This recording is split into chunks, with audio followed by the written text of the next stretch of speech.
Marcus Thompson had been working double shifts at the construction site for 3 months straight, his calloused hands a testament to the endless hours he poured into providing for his 8-year-old daughter, Emma. The morning sun cast long shadows across the steel beams as he adjusted his hard hat, preparing for another grueling day of high-rise construction work.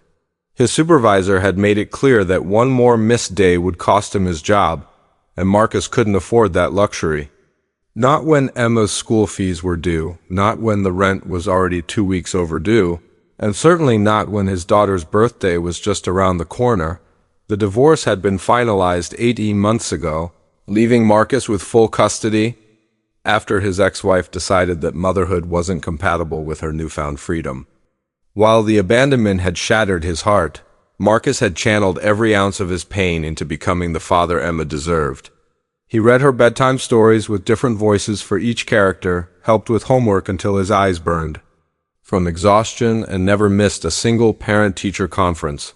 Even when it meant losing pay. Marcus had always been the type of person who couldn't walk past someone in need. As a child, he'd bring home stray cats and injured birds, much to his mother's exasperation.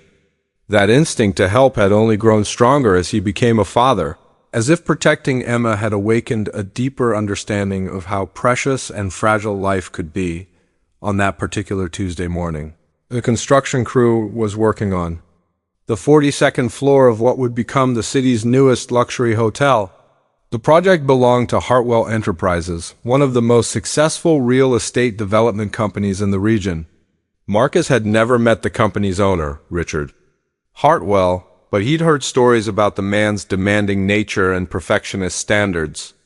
Word around the site was that Hartwell was ruthless in business, but fair to his employees. Though Marcus had never experienced that fairness personally, the accident happened during lunch break. Marcus was eating his usual peanut butter sandwich, while perched on a beam, enjoying the rare moment of quiet when he heard screaming from the street below.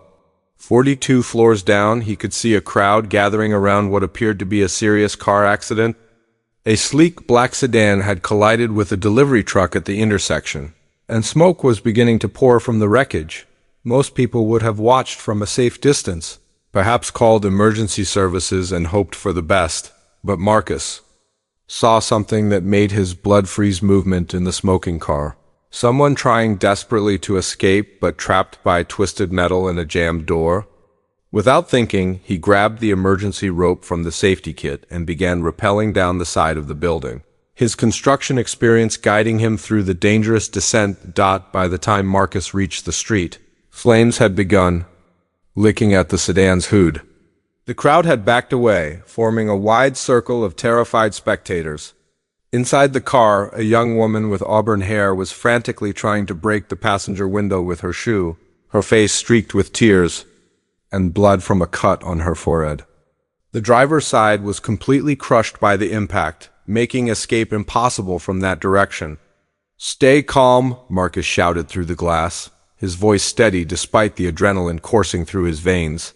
"I'm going to get you out of there." The woman's eyes met his through the window, and he saw not just fear but a fierce determination to survive. She was probably in her mid-20s, wearing what looked like expensive business attire, but in that moment she was simply someone's daughter, someone who deserved to live. Marcus pulled out his utility knife and began working on the doorframe, using techniques he'd learned during his brief stint as a volunteer firefighter years earlier. The metal was hot to the touch, and he could smell gasoline leaking from the damaged tank. Every second counted, but rushing would only make things worse. "What's your name?" he called out, trying to keep her focused and calm as he worked. "Sarah," she replied, her voice shaking but determined. "Sarah Hartwell." The name meant nothing to Marcus in that moment.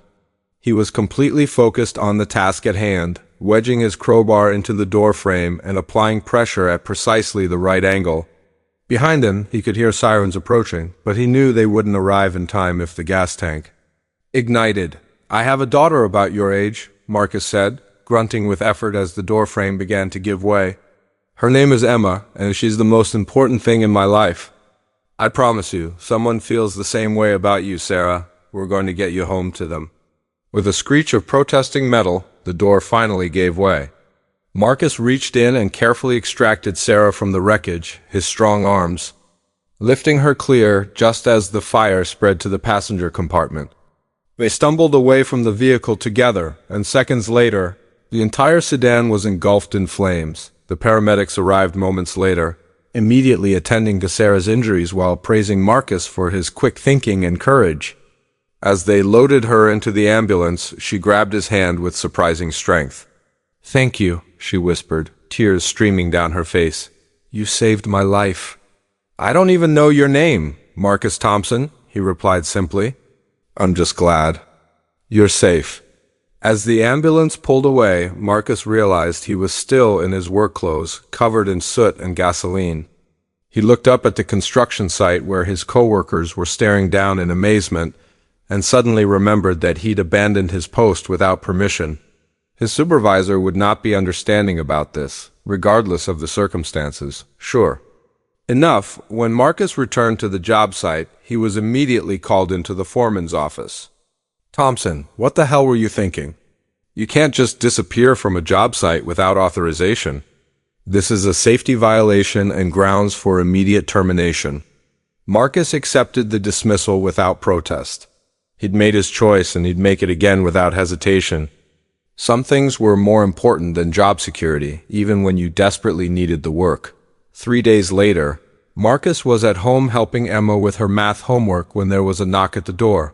He opened it to find an impeccably dressed, older man with silver hair and kind eyes, flanked by the young woman he'd saved from the burning car. "Mr. Thompson," the man said, extending his hand, "I'm Richard Hartwell, and this is my daughter, Sarah. I believe you two have already met under rather extraordinary circumstances." Marcus felt his stomach drop as he realized who was standing on his doorstep. He'd saved his boss's daughter and lost his job in the process, creating a situation that felt surreal and overwhelming. "Dad told me about what happened at the construction site," Sarah said, her eyes bright with determination. "About how you were fired for saving my life. That's not going to stand." Richard Hartwell smiled, and Marcus could see where Sarah got her fierce spirit. "Mr. Thompson, my daughter has told me exactly what you did for her, and I've spoken with witnesses at the scene. You risked everything to save a stranger, and in doing so, you saved what matters most to me in this world." "I would have done it for anyone," Marcus said quietly. "I know you would have," Richard replied. "And that's exactly why I want you to come work for me directly. Not on a construction crew, but as head of safety and emergency preparedness for all Hartwell properties. The salary is triple what you were making, and it comes with full benefits, including a college fund for Emma." Emma, who had been listening from the hallway, ran to her father's side with excitement. Sarah knelt down to Emma's level and smiled. "Your dad is a real hero, Emma. Did you know that?" As Marcus looked at his daughter's beaming face, at Sarah's grateful expression, and at Richard Hartwell's outstretched hand, he realized that sometimes the most important moments in life come disguised as ordinary choices. He had simply done what felt right, what his heart demanded in that crucial moment, never imagining it would change everything for him and Emma. The handshake that followed wasn't just the beginning of a new job, but the start of a new chapter, where kindness and courage had opened doors that Marcus never knew existed, proving that when we act from love and compassion, the universe has a way of rewarding that goodness in the most unexpected ways.